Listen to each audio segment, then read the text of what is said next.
well, I have two main jobs ahead of me this morning. One of them is to can up some more mushrooms, and the other one is to bake some bread, because we're out of both. And actually there is a third, and that is seeing if I can revive my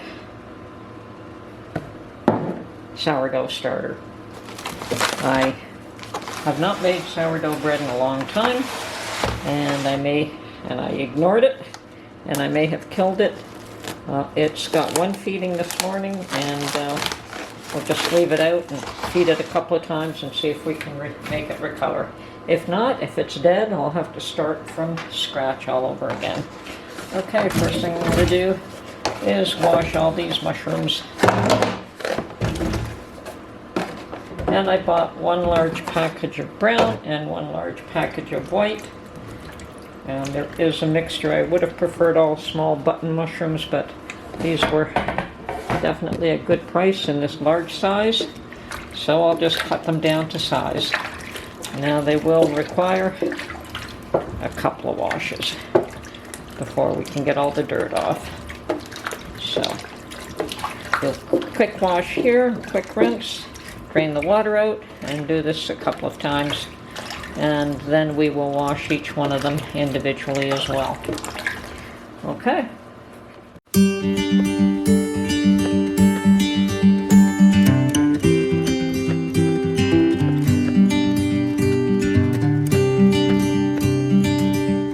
Okay, they've all been cut up now, and I've got water boiling here. Not a lot, but I'm going to toss everything in. And I know that these are going to cook down, and it doesn't appear as though I'm going to need any extra water. The mushrooms do seem to give off a lot of liquid themselves, which is fine. So I'll be able to can them up in their own juices. Okay, well, these have cooked down for a good 5 to 10 minutes. I think closer to 10 minutes, and they're ready for canning. And I've actually had to wash and use the new little jars that my son brought me. So, thought I had more available, but I didn't, so I only had 4 left of these. I may have some hidden away someplace, but okay, so we are going to start by almost filling these up to the top.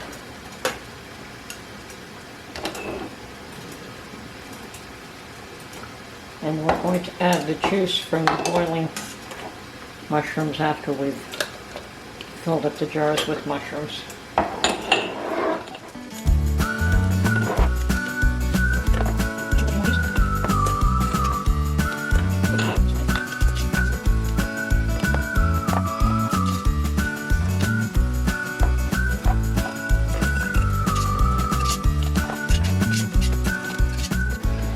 Okay, so I've managed to get 8 jars, and I'm going to fill them up with the mushroom juice now. And actually this is mushroom stock at this point, and I probably will can this up as well. No point in letting it go to waste.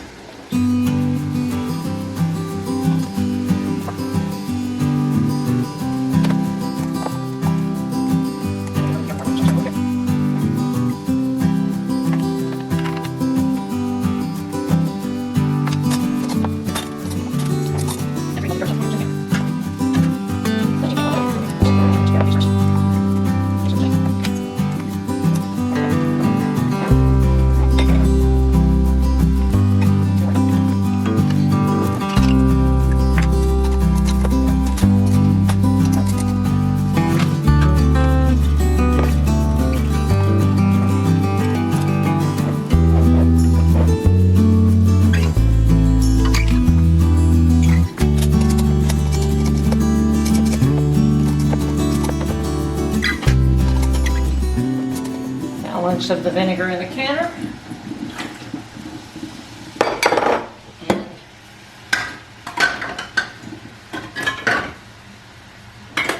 looks like they all fit on the bottom. Okay, mushrooms in pint jars or half pint, which is what I use. need to be processed for 45 minutes. This has just started to vent, and I've set the timer for 10 minutes for it to vent. Once that process is completed, I will put the 10-pound pressure on, 10-pound pressure weight on, and then when it comes up to temperature, we will process for 45 minutes.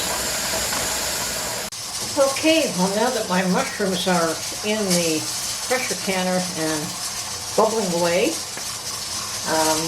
I now finally have time to start my bread. I was hoping to do these together, but the mushrooms were certainly more time-consuming than I thought. So, first step for the bread, and I'm not a precise measure, but 1 tablespoon of yeast to 1 tablespoon of sugar in half a cup of warm water. Not cold, not hot, but warm. So we let this sit for 5 minutes and let it bubble. Okay, so while the yeast and water mixture is frothing, we take another 2 cups of warm water. Let's just set that back a bit. Another 2 cups of warm water and 1 tablespoon of salt.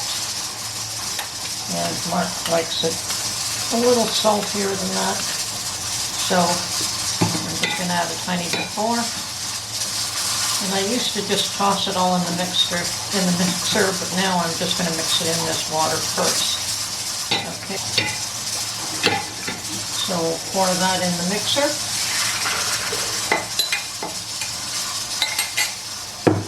And then we take,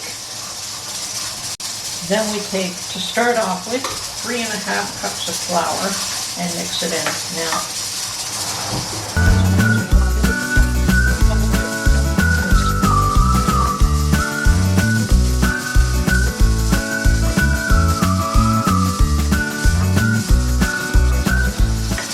okay, so there's 7 cups, or 3½ cups of flour to begin with, and we'll mix that in.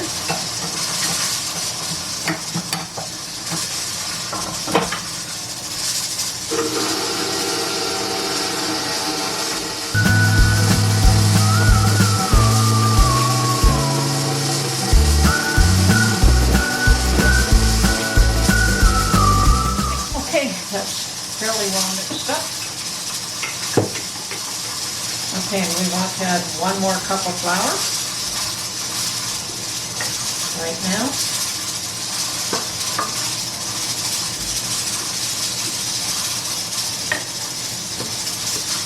Okay, and then slowly pour in the yeast and sugar water mixture.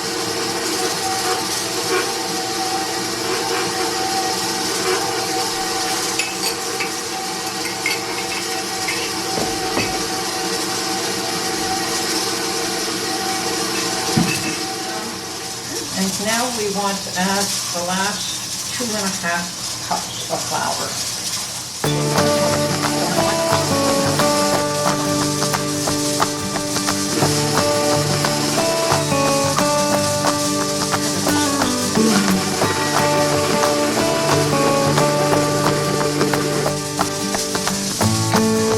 Now I want to remove this one and put in the kneading, the one to knead the bread.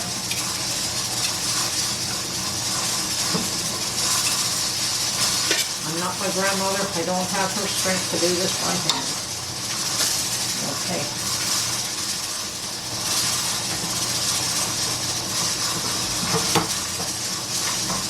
Perfect.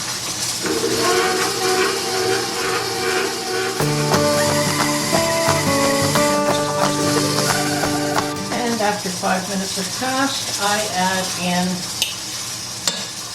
a couple of tablespoons of butter, but in small fragments.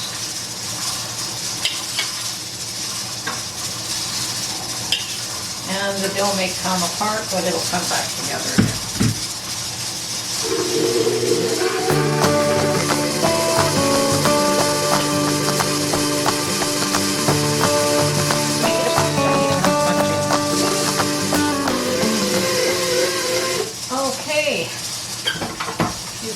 at work here. And it wasn't me, thank goodness. Now, normally you would pull this out, make it into a nice ball, put it in another container, floured or whatever. I just put it right back in that container so that I don't have to wash extra bowls. I get tired of washing lots of bowls. And I just cover with a cloth. And we let that sit for 45 minutes to an hour. Let it double in size, and then we'll come back. Meanwhile, my sourdough starter does seem to be bubbling a bit. Perhaps I haven't totally killed it.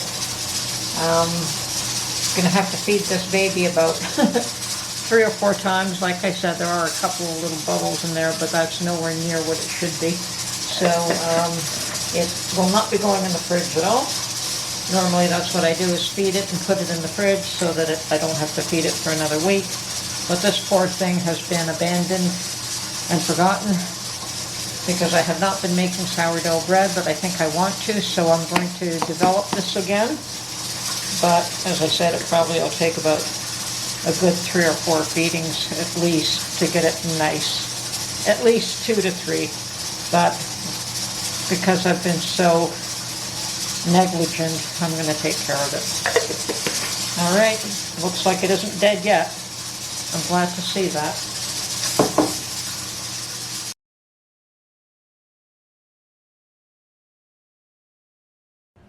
Okay, I have 8 lovely half-pint jars of mushrooms all canned up, and it looks like they're all sealed. And I have 3 pints and 1/2 pint of mushroom stock. So that's all going into the pantry, and it's a good thing I made this because Mark had used up the last of the mushrooms. Having fresh mushrooms is nice, but they don't last if you don't use them pretty much right away. They spoil very quickly. So canning them up like this means that you have mushrooms on the shelf on demand whenever you need them. Anyway, this is it for the mushrooms. Okay, my bread dough has doubled in size, as you can see here. And what I'm going to do actually right now is butter my cast iron loaf pans. And I am so glad I bought these when I did. You would not believe the cost of them right now. I think it's almost triple what I paid. Anyway, I'm going to butter these and then I'll get right back to you. Okay, now this recipe is for 2 loaves of bread, but for some odd reason, I don't know if my loaf pans are just small, but they just seem to overwhelm the loaf pans if I only use 2, so I split it into 3. Now, what I'm going to do here is drop this and then cut it into 3.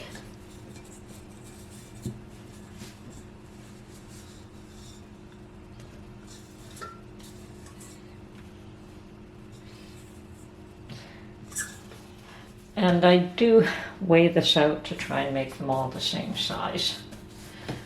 So I have my weight here with a dish, and I've zeroed it out.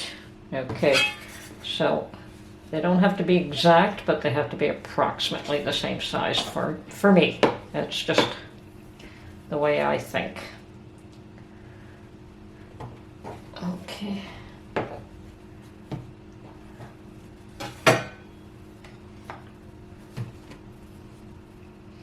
That one's much bigger.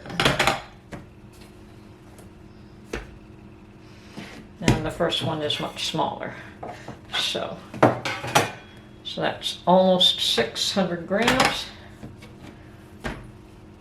That's just over 600 grams. And that one's under. So once again, a bit more of this one here. Okay, 578.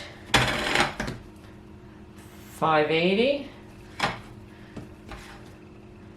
588. That is close enough. I'm happy with that. Okay, so all we're going to do now is press these into a rectangle.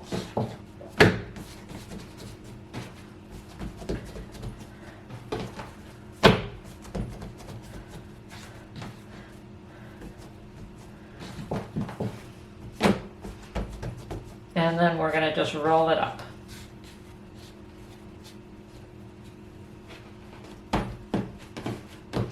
I tuck the ends under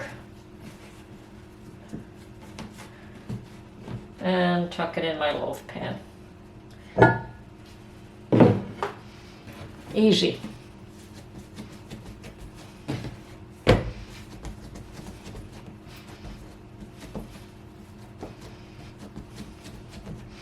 When I started making my own bread, Mark asked me, "Why are you bothering? It's just so much work." And I said, "Actually, it isn't a lot of work. And what you're getting is a much tastier product." Of course, he remembers his grandmother making bread, and they certainly didn't have electric mixers in those days. So I think if I had to knead this by hand, I wouldn't want to do it either. Okay, 2 down.